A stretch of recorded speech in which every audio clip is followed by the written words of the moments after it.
Donc, allez, on va commencer avec Nvidia et surtout la réserve fédérale. Donc, on va faire les deux. Donc, je pense que ce matin, ça va bruisser de rumeurs dans les salles de marché et dans les rédactions de presse sur,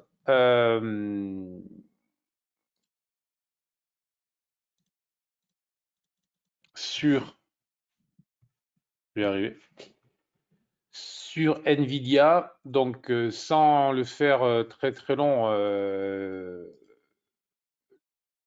très bon résultat. Donc, donc c'est très bien. Les perspectives relevées et le titre qui va être divisé par 10. Donc voilà ce qu'il faut retenir. Une hausse en après-marché qui a été immédiate, mais qui est loin des hausses précédentes. Donc surprise positive, mais au final, lorsque vous surprenez depuis maintenant 5 trimestres, 5 publications, mais au final, il y a toujours un effet, tout cela, je dirais que la surprise s'émousse, si je puis dire. Donc, hausse, ce matin, le Nasdaq, enfin le futur Nasdaq est aussi en hausse, mais rien de spectaculaire. On est plus sur des 0,7, 0,8%, donc rien de vraiment fabuleux, mais c'est haussier. Salut, salut à ceux qui arrivent. Après, il y avait aussi les minutes de la Réserve fédérale, enfin c'était avant, je le raconte après. Quelques entrefilés par-ci par-là, peu de rebonds sur le sujet. Et pourtant, c'est pour moi. Alors là, je suis pas dans une optique de day trading, hein, donc je suis dans une optique de commenter l'actualité, hein. Après, on va tout de suite passer à la partie day trading, bien évidemment, plan de trading. Donc, on fera ça immédiatement juste après. Mais là, l'idée, c'est quoi? L'idée, c'est de se dire que les minutes de la Réserve fédérale ont été très largement éclipsées par les résultats de Nvidia. Pourtant, c'est pour moi le sujet le plus important. Ça fait donc maintenant 6 mois que les investisseurs se trompent, se leurrent, se mentent. Vous choisissez le verbe que vous voulez, en ce sens que, je rappelle, fin d'année, 6 baisses de taux attendues par le consensus, hein. Il y en avait qui étaient beaucoup, il y avait des banques ou des analystes qui attendaient des baisses de taux, enfin des niveaux de baisse de taux supérieurs, je vais y arriver. Il y en avait un, je crois, qui était à 175, même un 225 points, enfin bref, des trucs assez hallucinants. Donc on arrive en juin et plus ça va, moins il y a de chances que ça baisse beaucoup. On est au maximum sur 2 baisses et les minutes de la Réserve fédérale hier nous annoncent même qu'il y a, comme on le savait, mais là c'est écrit, ce n'est pas juste des propos, ce n'est pas juste des rumeurs, des membres qui discutaient pour relever éventuellement les taux parce que eux considèrent que l'inflation ne baisse pas suffisamment vite. Donc là, il y a vraiment une dichotomie très forte entre le moteur des marchés, qui est la baisse des taux, et la baisse des taux qui ne vient pas. Voilà. Donc c'est tout. Donc je vais clore tout de suite cette partie, on va dire macro, cette partie actualité, mais parce qu'après, il faut pas, je le rappelle, il est hors de question lorsqu'on fait du day trading de se laisser polluer par tout ce qui est macro et par tout ce qui peut être des informations qui nous emmènent à prendre des positions, mais à 3 mois ou à 6 mois, donc vraiment faire la différence. Merci, voilà, c'était eux. Merci, merci, merci. Voilà. Donc, voilà. Donc, sinon, on va tout de suite sur l'analyse technique. On va commencer par le CAC. Alors, le CAC, je vous rappelle, hein, ça a été le premier sur lequel je suis repassé baissier en début de semaine dernière. Tous les autres étaient haussiers et lui était le seul qui commençait à nous donner des indications possibles déjà de blocage et puis derrière de retournement. On a pu faire notamment en day trading Moi, je l'ai travaillé qu'en short, dont les choses sont claires. Et c'est très inhabituel cette année où j'ai un taux de long nettement supérieur aux autres années, ben, ce qui est justifié, hein, ce qui est justifié, logique et normal au vu des analyses et au vu de ce que le marché nous propose. Mais là, très clairement, le CAC nous proposait depuis 7-8 séances maintenant des scénarios plutôt baissiers. Les indicateurs était rouge, le fond d'écran était rouge. Dès lors que le convergence est rouge, on peut essayer de se mettre contre le marché, mais c'est jamais une trop bonne idée, bien évidemment, de parier contre les probabilités. Et le convergence, pour le dire très vite, hein, en plus de ceux qui l'autorisent, de ceux qui l'interdit, surtout, il nous permet surtout de travailler avec le maximum de probabilités de gagner dès lors que l'on respecte le sens. Le reste, on peut se poser des questions très compliquées pour investir en bourse, mais franchement, des fois, ce n'est pas la peine. Bon, ceci étant dit, alors il y a une différence selon comment vous le tracez, selon comment vous travaillez avec les futurs ou avec les CFD, donc toujours méfiance pour vérifier. Mais bon, quoi qu'il en soit, le CAC était inscrit depuis maintenant le 15 mai dans un canal descendant après avoir bloqué sur le haut du trading range, ce qui avait été l'alerte majeure que je vous avais donnée la semaine dernière. Et il est venu taper pour la 3e fois hier, donc le bas. Alors si vous sur le futur, si vous êtes sur le futur, ben, ça se voit très bien. Si vous êtes sur le CFD, il est même passé sous, puisqu'on est sur les 3 mois avril, mai, juin, où il y a de gros décalages entre le cash et les futurs. Mais en attendant, la lecture va être en fait la même, c'est-à-dire que pour la 3e fois, on a un CAC qui vient s'appuyer sur le bas du canal. Le scénario que je proposais, qui était un scénario baissier en 3 temps, a été réalisé. Le scénario que je proposais pour ceux qui travaillent avec les stratégies GTS comme le pourcentage RET a très bien fonctionné. Et donc maintenant, désormais, ce qui va être intéressant, surtout au vu de la réaction haussière d'hier qui a précédé les nouvelles, les actualités, en fait, c'est de voir si ce rebond se poursuit ou pas. Donc, beaucoup de prudence ce matin et il va s'agir de vraiment raisonner sans biais, en dépit du fait que le fond de l'écran soit rouge, en dépit du fait que l'on devrait logiquement uniquement travailler sur la journée à la vente, le fait qu'il y ait ces multiples contacts et le fait que le CAC ait vraiment réalisé le scénario baissier proposé la semaine dernière avec une baisse en 3 temps et avec des objectifs baissiers qui ont été réalisés, ben, tout ça fait que désormais, il faut plutôt se montrer prudent avec les shorts. Alors, ce matin, proprement dit, en fait, il est en train de travailler le haut du nuage. Donc là, c'est une première zone dynamique de blocage. Et il a ouvert sur un gap haussier un petit peu poussé, évidemment, avec tout ce que je vous ai dit précédemment. Mais on voit aussi qu'il n'y a pas une euphorie à ce stade, hein, puisque depuis 10 minutes qu'il a ouvert, en fait, c'est plutôt vendu. Ça signifie quoi? Ben, ça signifie que pour le moment, salut à ce qui arrive, ça signifie que pour le moment, ben, il n'y a pas d'euphorie, il n'y a pas de précipitation matinale pour des achats, c'est la première chose. Donc, pour la matinée, moi, je vais m'intéresser à 2 choses, même si c'est très proche. Est-ce que le gap est refermé? Est-ce que le gap up est filled? Est-ce qu'il est refermé ce matin? Est-ce qu'il est refermé éventuellement même en Globex? Et est-ce que, parce que ce sera ça le plus important, est-ce que le CAC, que ce soit le futur ou que ce soit le cash, clôture sous le nuage en M30. Donc, si le CAC venait à clôturer en M30 sous le nuage, ça serait vraiment un signal négatif. Ce type de rebond doit se faire assez rapidement. Il faudrait il faudrait que le Globex déclenche très vite à la hausse et il faudrait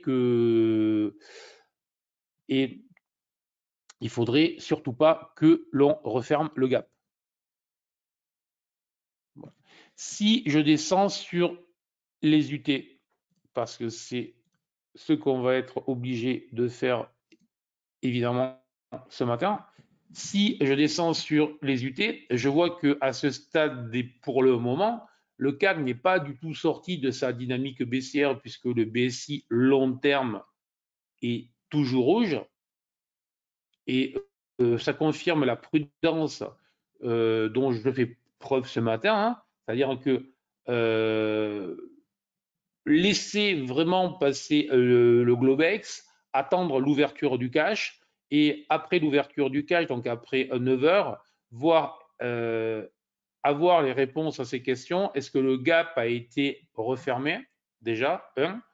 Et la question 2, ben, il faudrait logiquement, hein, au vu des moteurs fondamentaux que l'on doit avoir ce matin, il faudrait qu'entre 9h et 9h30, on vienne clôturer au-dessus du haut qui a été réalisé entre 8h et 9h. Voilà.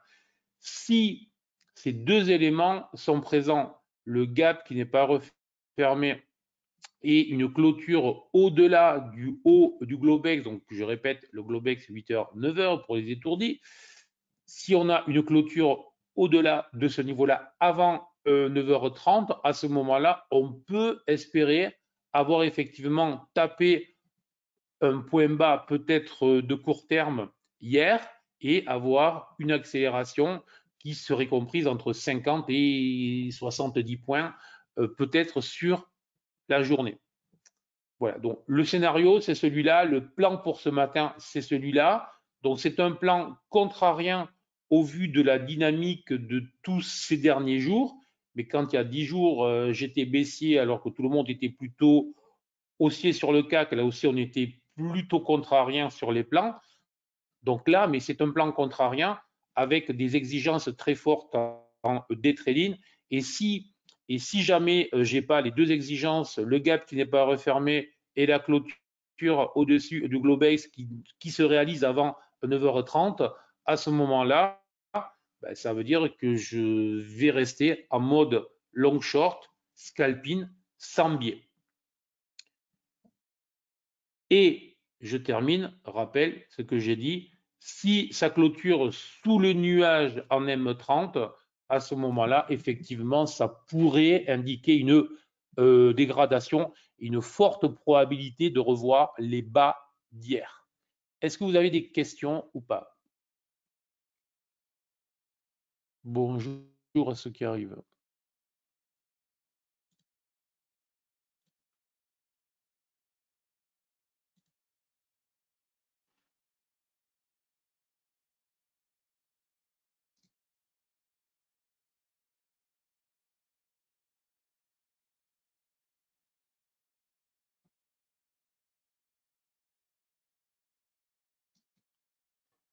L'indicateur sous les BSI. Alors, si vous connaissez pas bien GTS, je vous invite à télécharger. Il y a des e-books sur la page de WH Self Invest ou sinon vous allez sur mon propre site eWinvest où vous trouverez pas mal d'indications et aussi des e-books qui vous expliqueront tout ça. Ces trois indicateurs ici en bas sont les trois BSI, le long terme, le moyen terme et le court terme.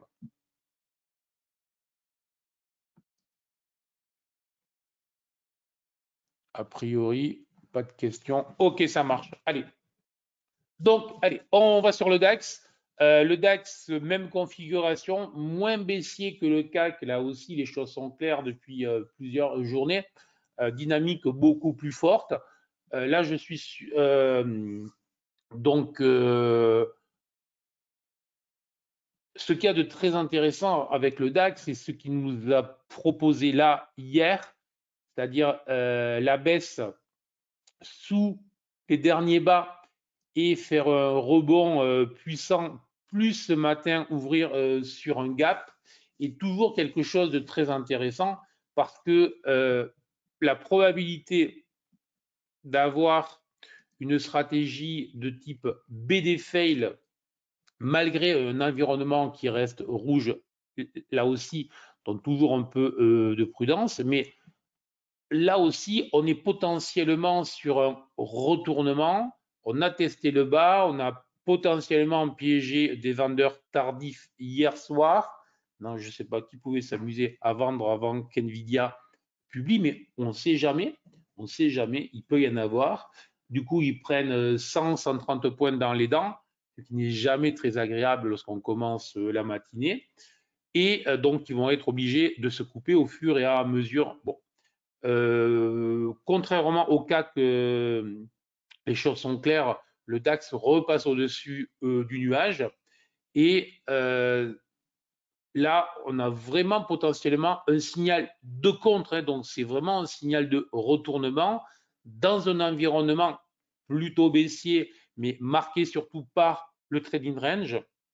Donc ça veut dire que là, même configuration pour moi que sur le CAC, mais avec un biais préférentiel à travailler dans ce sens-là. Le DAX, si mon scénario venait à se dessiner, c'est quoi ce scénario? Je le répète très vite, hein, exactement le même plan que sur le CAC, c'est-à-dire que je ne veux pas que le gap se referme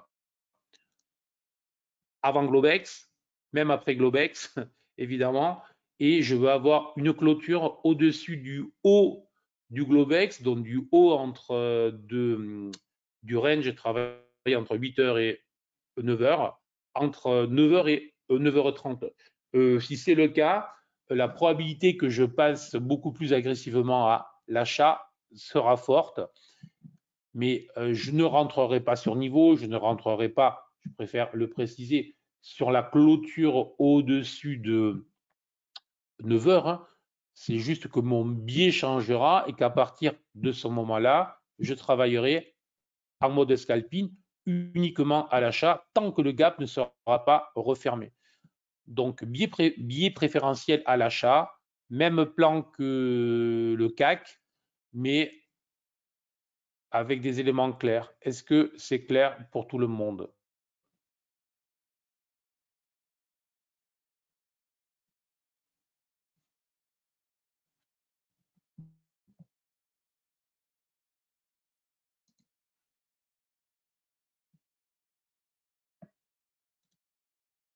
Ok. Le dos. Alors, le dos a réalisé exactement le plan proposé il y a 2 jours, c'est-à-dire le pourcentage RT baissier avec une baie, hein, donc une baie extrêmement longue, extrêmement plate, qui a retracé autour de 38% de la première vague baissière. Et derrière, il a réalisé son extension, hein. Je vais vous donner des objectifs de 300, 350 points. C'est exactement ce qu'il a fait. Donc, lui a suivi à la lettre le plan proposé. Donc là aussi, il y a les plans que l'on réalise. Puis après, une fois que ces plans ont été faits, il ne faut pas croire que le marché va continuer dans le même sens, hein. Surtout que l'idée, c'était exactement comme pour le CAC, c'était vraiment de travailler une ABC corrective, donc une vague corrective baissière dans un environnement qui reste haussier jusqu'à preuve du contraire. Donc, c'est fait, c'est réalisé. Donc, est-ce que pour autant, il faut repasser à l'achat parce que le plan baissier a très bien fonctionné? Ben, en fait, on n'en est pas encore là, à vrai dire. Et l'idée, c'est quoi? L'idée, c'est que si je regarde ce que nous joue sur le rebond d'hier soir, le dos, il reste à la traîne. Donc, c'est pour ça que c'était le seul indice américain sur lequel j'étais passé baissier lui aussi il y a 2 jours. Là aussi, c'est confirmé, c'est prouvé, objectif réalisé. Et ce matin, il est en train de bloquer dans le nuage BSI. Et là, ben, les choses sont claires, hein. Tant qu'il va bloquer dans le nuage, biais baissier. D'autant plus qu'en fait, il est en train de bloquer sous mon combo préféré, c'est-à-dire inversion de polarité avec un support et avec un nuage dynamique. Donc, lorsque l'on combine le chartisme basique, hein, inversion de polarité, avec la dynamique du nuage BSI, ça donne souvent des points d'entrée assez redoutables. Ça donne en plus, surtout ne pas oublier, ce n'est pas que des points d'entrée, c'est des zones d'invalidation. Ça veut dire quoi? Ben, ça veut dire que ce matin, 8h20, le plan est clair sur le dos, autant sur les marchés européens, hein, on peut envisager les plans haussiers que je vous propose, autant sur le dos, les choses sont claires et surtout on aura une invalidation beaucoup plus simple à suivre tant que le dos va rester dans le nuage et en extension, c'est-à-dire qu'il peut légèrement passer au-dessus du nuage et venir tutoyer, tester son ancien support, d'accord? Mais s'il teste que ça bloque et que ça réintègre le nuage, on pourrait même avoir une stratégie NXT, celle qu'on a pu utiliser sur le cas qu'il y a 2 jours, qui est vraiment redoutable. Bref, donc baissier tant qu'il reste dans le nuage, tant qu'il reste sous cette zone potentiellement résistance. Après, on ne s'énerve pas, c'est le matin. Le dos, moi, je le traderai que cet après-midi. Donc, ça veut dire qu'il faut que ça coince, il faut que ça latéralise tout ce matin. Et il faudra voir ce qui se passe à l'ouverture américaine. C'est probablement là que ça viendrait tester, confirmer, valider cette zone anciennement support, potentiellement résistance. Et si c'est le cas, c'est à ce moment-là qu'il faudra prendre la décision sur les unités courtes en M5 ou en M1 de rentrer potentiellement short. Des questions ou pas? Bonjour à ceux qui arrivent. Et il bloque sous la TLS que j'avais tracée. Ok, ça marche, merci.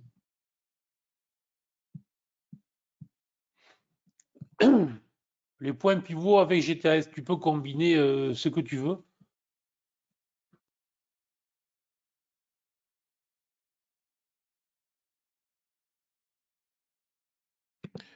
Tu peux combiner les points pivots. Au départ de GTAS, j'utilisais les zones de valeur. Les zones de valeur qui étaient basées, tu le retrouves dans mon livre Stratégie de marché, qui était basées sur les points pivots. Parce que la problématique des points pivots, c'est-à-dire que c'est bluffant. C'est bluffant. C'est-à-dire que, en gros, on va y trouver et on y voit ce qu'on veut y voir. Je cherche comment vous l'expliquer. En fait, l'analyse technique, il y a des effets auto-réalisateurs et il y a un effet, il y a aussi des effets où les traders, surtout lorsqu'on n'a pas un grand métier, lorsqu'on n'est pas très expérimenté, on pense avoir trouvé la martingale qui résout tous les problèmes. Et ça n'existe pas. Et les points pivots, souvent, il y en a beaucoup qui les utilisent pour faire croire que c'est un truc miracle. Voilà. Les points pivots, c'est utile à condition de les utiliser en conjonction, donc en les combinant avec d'autres outils. Exactement. Donc, c'est ce que j'avais fait, je rappelle, avec les zones de valeur, où en fait, je les utilisais pour offrir des biais et pour élargir la zone. Donc, j'avais créé des zones élargies autour des points pivots en fonction de la volatilité. Voilà. Alors, c'est pas que ça marchait pas, ça marche très bien, sauf que c'est un outil relativement complexe. Et aujourd'hui, la seule chose qui m'intéresse, c'est mais que les outils que j'utilise déjà pour moi soient simples et que les outils que je propose soient simples à comprendre, simples à utiliser et très efficaces. Donc, les ondes de valeur basées sur les points pivots, c'est très efficace, ça marche très bien, mais c'est très compliqué. Ça veut dire que pour la plupart des traders qui n'ont pas envie d'y passer des heures pour comprendre comment ça marche, ben, ils vont soit mal les utiliser, soit pas les utiliser. Donc, en fait, ça ne sert à rien. Voilà comment. Ok, Philippe, très bien de lire mon dernier livre. C'est une très bonne idée. Euh, j'ai retrouvé des fiches de valeur avec les points pivots. Ah oui, oui, c'est nettement plus simple GTS avec, typiquement, les zones de valeur ont été remplacées par le convergence vert rouge sur l'écran. C'est vachement plus simple que, voilà, tout simplement. Voilà. Allez, un coup sur le Nasdaq. Alors, lui fait des hauts plus hauts. À rappel, c'est le seul indice sur lequel je suis haussier depuis maintenant plusieurs journées. Voilà. Il le confirme. Il fait que monter. Il donne que des signaux à l'achat, que des stratégies GTS qui payent.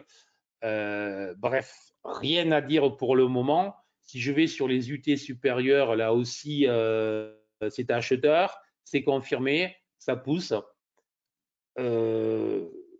Je vais avoir aujourd'hui quand même un petit bémol, mais là, ne prenez ce que je raconte pour ce que c'est-à-dire peut-être peu de choses. Je suis dans de l'anticipation totale, hein. Voilà. Autant j'étais acheteur, et je l'ai répété, sur le Nasdaq sans aucun problème, avec tout ce qui bougeait, c'était le seul qui nous proposait vraiment une vue claire, sans aucun doute.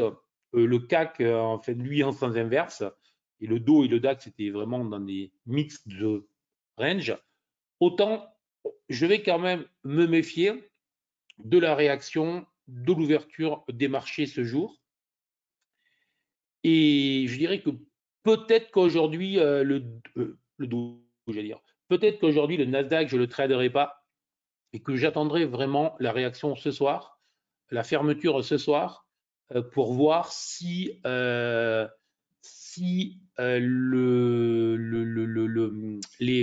vais arriver,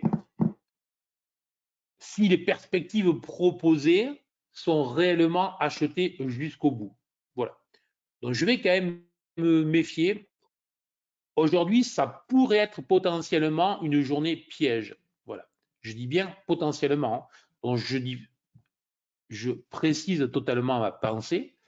Donc très prudent. Si je trade, je vais le trader vraiment que sur un mode scalping, uniquement à l'achat. Ça, je ne change pas, mais sur stratégie, stop court. Donc les choses sont claires. Par contre, très prudent. Et j'attendrai de voir la journée complète, voir comment ça s'est passé. Je vais vraiment l'étudier aujourd'hui parce que ça va m'intéresser, donc je vais le surveiller parce qu'il n'y a rien de mieux que le temps réel de le regarder plutôt que de venir le voir après coup pour bien comprendre ce qui se joue. Et si ça tient, si c'est maintenu, si tous les indicateurs restent au vert, il n'y a aucun souci, ça marche bien, ça tient. Il y a peu de chances que je change demain et les prochains jours le biais. Si jamais on avait une autre configuration, hein, à ce moment-là, effectivement, il faudra peut-être avoir une opinion différente. Des questions autres ou c'est bon?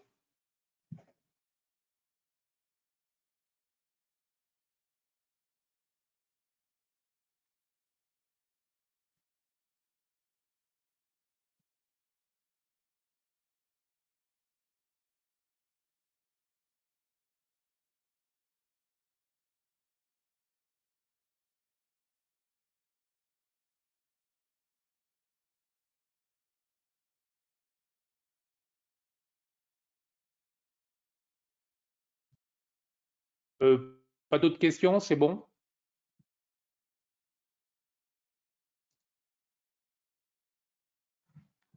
Ok, ça marche. Donc, bonne journée à toutes et tous. Tradez bien. Soyez prudents. Gérez bien votre risque. Je pense qu'on va avoir une journée très, très, très intéressante. Merci pour votre présence et ciao, ciao, à la prochaine. Bye bye, bye bye, plus.